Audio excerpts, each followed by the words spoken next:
Hi everyone, welcome back to my channel. In this video, I'll be showing you how I painted these roses in Procreate. So I started off with my sketch and created cleaner line art so I can just focus on the painting aspect.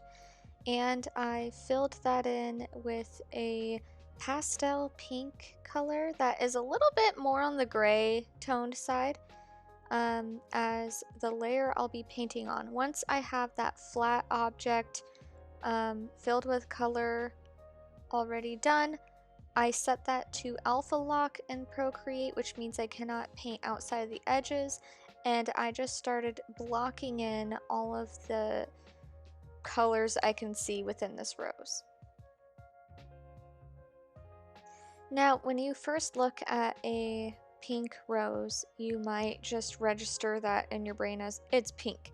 But when you really take a look at how the light reflects and bounces around within the petals and everything, there's a lot more colors involved than you would initially expect. For instance, in this one with the golden hour lighting, there's going to be a lot more oranges, a lot more peach tones, and in the shadows, there's going to be a lot more purples. So I am just blocking in all of those color variations that I see when I really take a look. Doesn't have to look good and blended out right now, we're just plopping those colors in.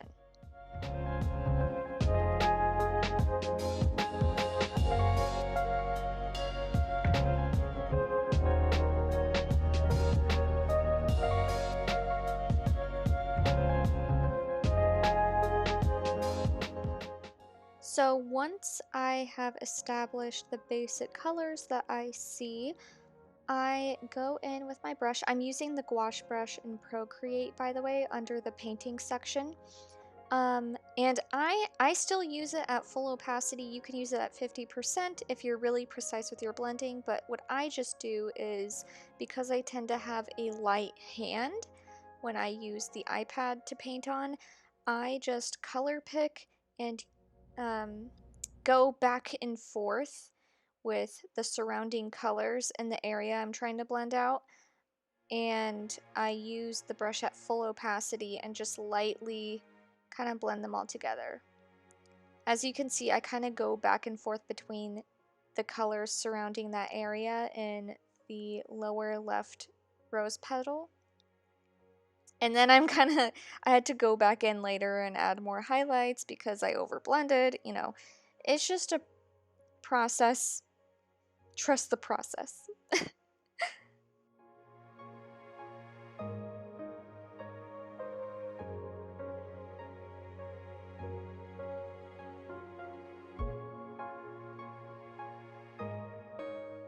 And with the blending process, there are also areas of the painting you're going to want to sharpen up a bit, like this really sharp shadow that I am defining right here. When it goes towards the light source, towards the center of the rose petal, I noticed it had a higher saturation of that awesome hot pink color. But as it drifted away from the light source more and the shadow was cast out a bit longer, it turned more into a grayish purple. It's good to keep in mind how the light behaves with the shadows that are being cast because they do change color.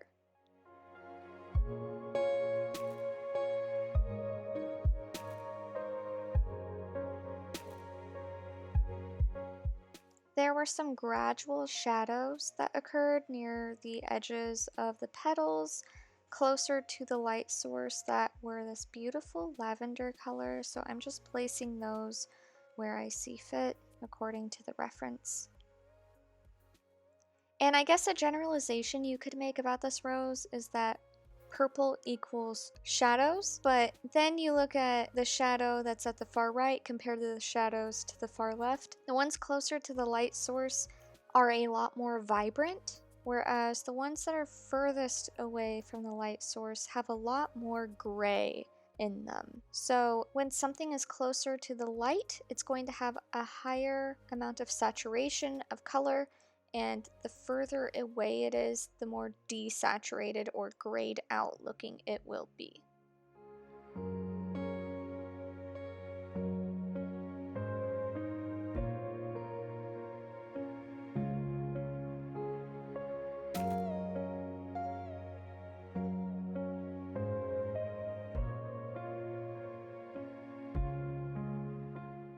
There's still some blending that needs to go on, but I'm also trying to define the shapes of the petals at the very edges as well, especially towards that center there where all the petals kind of wrap around each other.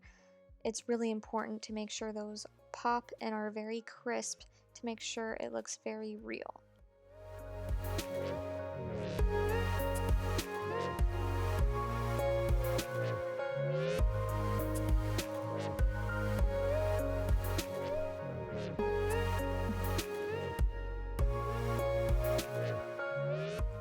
Another thing I want to make a note of is towards the edges of the petals, the outermost petals, they were starting to get a little dry looking. I think it's good to include these details because it gives it a lot more realism versus having just like a fresh rose. I don't know, I just like including small details like that where you can see the natural life process in the subject matter you're painting.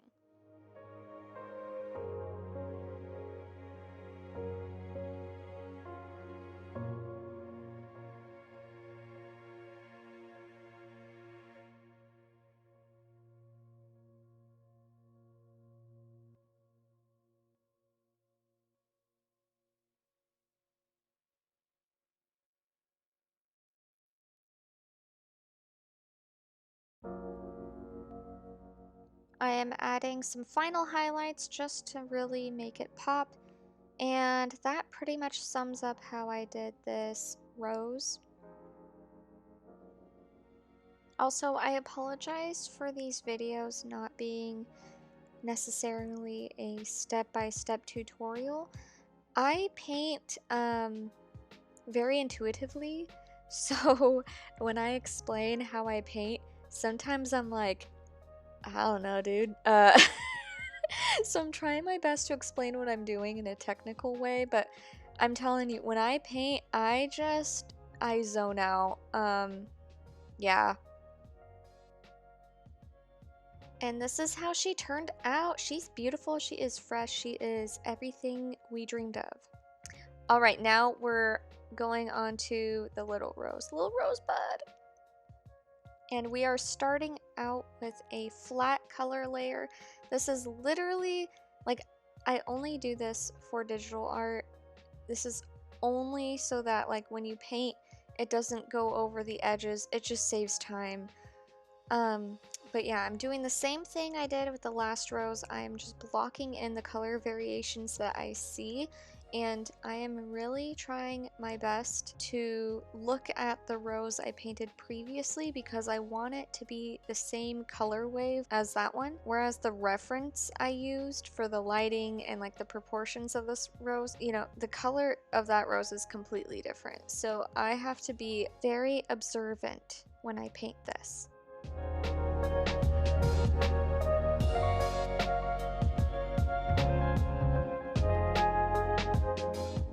So I'm following the same rules that I established with the last rose.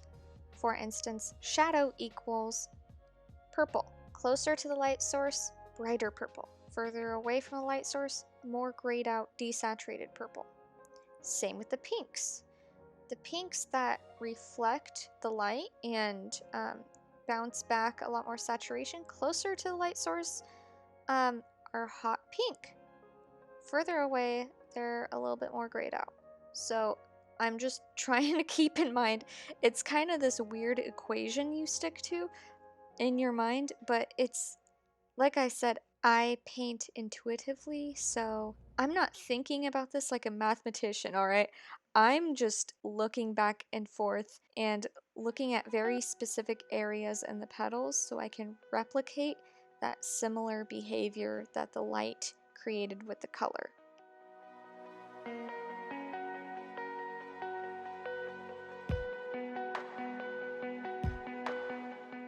For the stems and the leaves on the roses, I really tried to stick to a cool toned green that I used with a previous set of rose leaves that I painted. You can check out that video. I'll link it somewhere in the description and in the video. And I apologize for this being really pixelated, but I wanted to zoom in and show you the details with the veins and the leaves and all that jazz. But yeah, in that video I mentioned, I go further into detail about how I painted that.